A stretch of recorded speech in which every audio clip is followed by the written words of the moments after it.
Hi there, this is going to be a general love reading for the sign of Pisces. Hi Pisces, this is going to be for Sun, Moon, Rising, Venus signs, as well as the cross watcher of the Pisces. And if you see a little something there hanging, that is the elf on the shelf.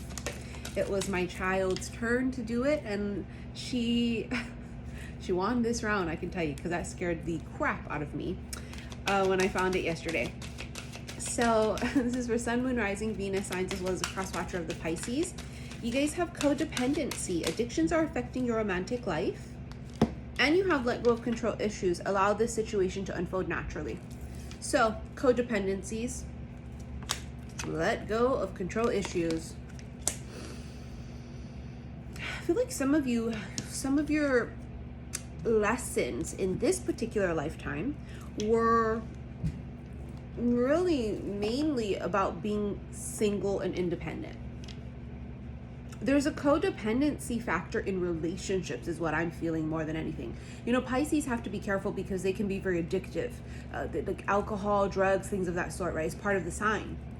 Not all of them, but it is part of the sign. It's part of the characteristics. So for some of you, okay, it could be drugs and alcohol, right? Getting really addicted to things. But a lot of it feels like I have a hard time being alone.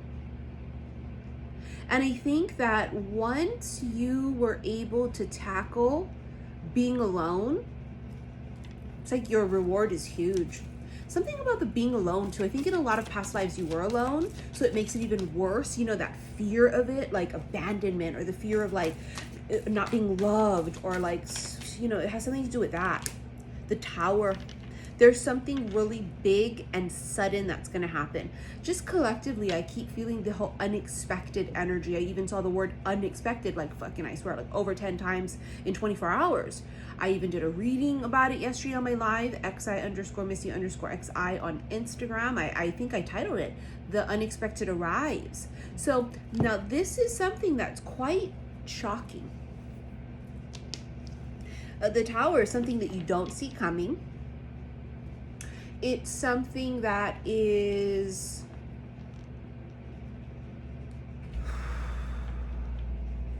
could be a sudden ending and a sudden new beginning, but it's enlightenment. It's an epiphany. It almost feels like it's a breakthrough, even though it's not the Ace of Swords. It has this feeling to it of like, ding, I got it, I get it. But it feels like divinely guided. The universe could have smacked you upside the fucking head somehow too, to get you to see this, whatever this is, right? Because the Tower is divine intervention. It's course correction. So the Eight of Pentacles here, for some of you, the Tower energy could be very simply, unfortunately, losing your job, right? Because it could be a sudden ending to somebody's, you know, financial situation or what have you. But for some of you, it's course correction because you're in the wrong profession. This is also somebody who could be a craftsman, a master at their craft of whatever they do, or they work with their hands. They do things with their hands. This is also creating something. She's very meticulously, very patiently, meticulously knitting this pentacle. There's something here about patience and over time. Oh, I don't know about that though, huh?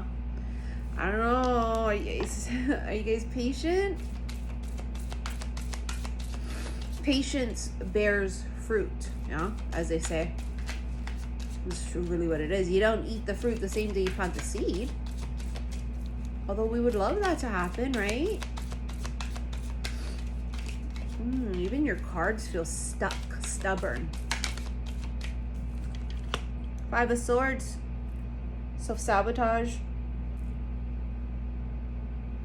It's this, yeah, how we manifest, as well as feeling it. Feel it, the what you want to manifest. But it's also this, the mind. This is self-sabotage in the head, the mind. The control issue over here too. See, the control thing is going to really not benefit you, because what it's going to be is that it's going to, the mind controls everything. And if my mind says this, then it's going to be that. You got to release the outcomes of things and just go with the flow and trust. The Three of Wands, and then the Death card here. See, Death is Scorpio, right? But there's something here with an ending, with some kind of a job situation. But then it's only because they're trying to get you to like change paths. Like it's another direction. Now, Three of Wands could be waiting, could be travel. For some of you, it's a job that you're going to end up having to travel a bunch. I realize with COVID right now, it is difficult, but a lot of people have to still travel for work. So there's a travel thing that could be happening here for a job. Somebody's, it's waiting again. I was just going to say somebody's waiting, and I'm like, oh my God, it's waiting again. It's the waiting part that really fucks somebody up. Now, the Death card does symbolize the end is the beginning is the end. But do you trust that the end is the beginning? That's the problem. If you don't trust that the end is the beginning, then you're not going to be able to trust the unknown and the journey itself, right? You know what I mean? Do you trust? Seven of Cups. Wow. Look at her. She's sort of like daydreaming. This feels like daydreaming of all the different things that she wants. Daydreaming about all of this abundance, all of the things that she doesn't have right now. But what she's doing is the focus is what I don't have. Again, that's not how we manifest. To manifest, it is not to focus on the lack, because then you will manifest more of that. It is to focus on the feeling of if you already had it. That's why you have to manifest from this place of being, you know, in the absolute present moment of being grateful and thankful. You cannot sit like that and go, oh my God, I wish I had this. I wish I had that. How come I don't have that? How come I don't have this? That's all your point of attraction is this wanting, yearning, desperation, lack. You can't manifest abundantly that way.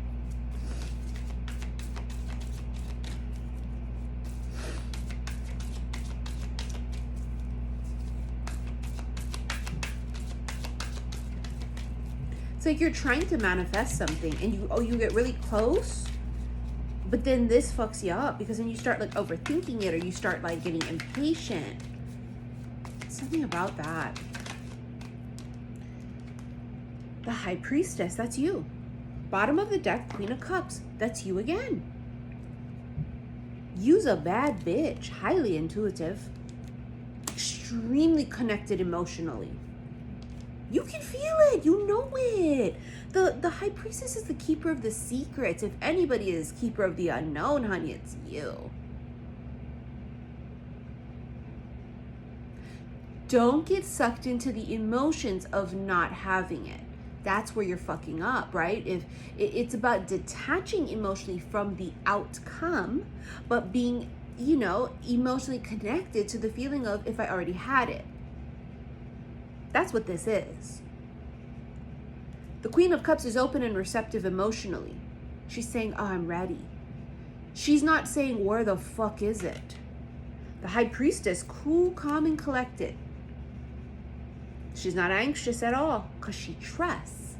If there's one thing I can tell you about the High Priestess, it's, yes, she's a bad bitch, but it's because she's just so cool, calm, and collected. And the reason that she is because she knows how the story ends.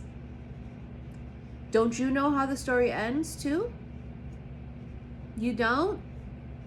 Hate to ruin the ending for you, but you get it all in the end. And I feel like I'm repeating myself. Feels like somebody got a reading like that. Maybe it was you, maybe it was somebody else. I don't know, but I feel like I did a reading for somebody recently. You get it all in the end. And I swear to God, if that was your guys' reading, holy shit, here we go again. But if it wasn't, you may want to watch it. It's like, you know how the story ends. So like, what's the problem? What's the big deal? What's the issue if you already know? I don't need to worry, because I know I'm divinely protected and I know I'm divinely taken care of, right? So why do I worry? Why do I care? It's like, don't worry. It's coming. Let go of control issues. You're trying to control it, but how do you control this? How do you control magic and blessings and abundance, right? You have the Three of Swords. There's a lot of, it's heart chakra healing, a lot of pain, a lot of disappointment. And this comes from all past life shit. And then it trickles into this life. In this life, Pisces is that sign because it's the oldest. You guys have a lot of karma built up from other past lives, but also if, let's say, for example, you don't have a lot of karmic deals and issues in this life, it's you attracting people, or you being, it's born into families that have a lot of karmic issues. It's a shit show. with the people around you, right? Something of that sort. It's like a total dysfunctional family and shit, and you're just like, oh my God, I'm like losing my fucking mind. Like, you know, these people are fucking nuts. It's because they say you're the oldest. You've been through a lot. You know how to handle it. It's like they're saying you already took the course. This is game time. You already had practice. So what it is applying what you've learned, really. The Three of Pentacles, the Eight of Cups, Two of Wands. That's exactly what it is. They want you to leave behind something, and it feels like it feels work related or some type of collaboration or something out. They want you to walk. It's not going to fulfill you. It's not what your soul path is or soul mission. And then you have the Two of Wands being your last card. We're going to take this into the extended. If you want to purchase that, click the link below. This Two of Wands tells us that she has a choice. You guys have a choice. This is not the end. The end is just the beginning. You know, in the extended, I'm going to pull a whole nother spread using another tarot deck, but also get some oracles here too. The end is just the beginning. I think it's the illusion of that when things are taken away from you, or when things don't pan out, or when things fall through, you have the impression like it's fucking over, it's done, there's no hope. But that's not what it is at all. It's the opposite, actually. When you have nothing, then that means that you have the ability to create anything, right? It's how you look at it. All right, I want to thank you for all of your likes, your shares, and your subscriptions here on YouTube. Follow me on Instagram, xi_missy_xi. And I am not doing any readings right now because I just need to catch up with personals. And also I'm going to be taking a trip soon. So I'm not even sure I'm going to be able to take any readings when I come back in January. So I'm still going to be very active on YouTube and on Instagram and such, but it's the personal readings. I've got to catch up with them. So everything's worked into my schedule to do. I'm making sure I do this so that I can at least do something, right? All right, I'll see you guys in the extended, Pisces and Pisces cross watchers. Love you.